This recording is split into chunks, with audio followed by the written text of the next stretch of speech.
And the reason is, so Terra's goal is to be the largest decentralized money in crypto, period. Its goal is not to be the largest stablecoin in the Terra blockchain. So we're sort of expanding into, let's say, the Solana ecosystem, Avalanche, Ethereum, Polygon. So we plan to be everywhere where there are developers and users. Now, the thing is, different from growing stablecoin demand in the Terra ecosystem itself, where trust in UST is extremely high, when you go to and expand to these different ecosystems, then faith in Luna's collateral, Luna's fitness as collateral is a lot less than what it is like in the Terra ecosystem. But if you have Bitcoin as collateral, then nobody in crypto really questions it because it is the apex asset. It has the soundest monetary policy. It has the most liquidity. So it builds valuable bridges to be able to be a more neutral asset as we expand across chain. Yeah, that makes a lot of sense. But one thing is that, so if the Luna Foundation Guard or LFG is then using the Bitcoin to keep the peg and it's a centralized entity, then how does that affect the decentralization of UST?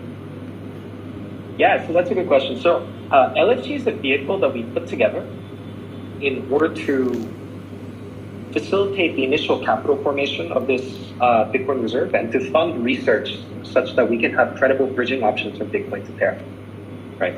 But ultimately, how this reserve system is going to look like is that it's going to be a smart contract which houses Bitcoin that's been bridged over to Terra, and that people can mint UST against it by depositing wrapped Bitcoin, bridged Bitcoin, and then vice versa, they can redeem UST against it, similar to how you would trade against an AMM. So it's similar to wrapped Bitcoin on Ethereum then, where there is a centralized entity, or did I misunderstand that? No, so we're evaluating trust minimized bridges in a way that WBTC doesn't have those properties, right? Because it's basically a multi-sig held by BitGo.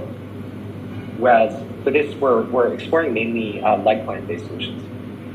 Oh, okay, right. Yeah, but obviously at the moment, I think bridges are just an area where there's sometimes security concerns. Yeah, so what are your thoughts on that? How to keep that secure? I think the biggest problem with bridges now is because there is a competitive dynamic where you need to support as many layer ones as quickly as possible, right? So that leads to situations where a lot of the bridging teams can't spend time on core infrastructure because of the land grab right now, right? So the bridge that connects to as many ecosystems as possible and facilitates as much bridging transfers are going to win because it's incredibly difficult to remove vendor lock-in once a certain bridge has a lot of market share. So which incentivizes a lot of these bridging teams to spend most of their time on integrations and business development rather than sort of making sure that the core infrastructure is secure. I think that is the fundamental problem with bridges today. But having said that, that doesn't mean that there is an inherent problem with trying to build a secure bridge from Bitcoin to a smart contract platform, especially if you remove a lot of the needs from that competitive dynamic of the equation. Okay, yeah, I think we'll have to see how that develops. So someone else was also saying that they felt that it would be disruptive to Luna to buy so much Bitcoin. So how do you expect all of this to affect the price of Luna? Yeah, so one of the common criticisms that we heard is, well, if before you were burning $1's worth of Luna for every dollar of UST that's minted, and now we're burning 60 cents of Luna for every $1's worth of UST that's minted, then doesn't that mean that less value is accrued to Luna? And I think the answer is likely going to be no.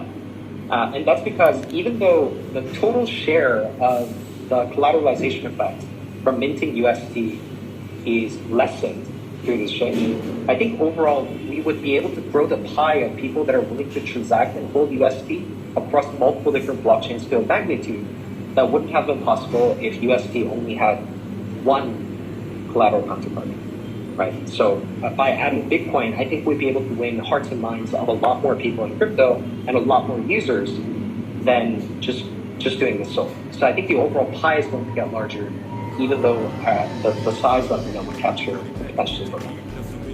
And have you noticed that a lot of Bitcoiners got very interested in what you were doing, and maybe you were interested in participating in the Terra ecosystem because of that? So if you look at my Twitter inbox now, it looks like the Bitcoin talks. इसको ढूंढने की तुझको होड़ कर ले role नहीं तो होगी तोड़ फोड़ बना के मोर तेरा कर तोड़ मोल आके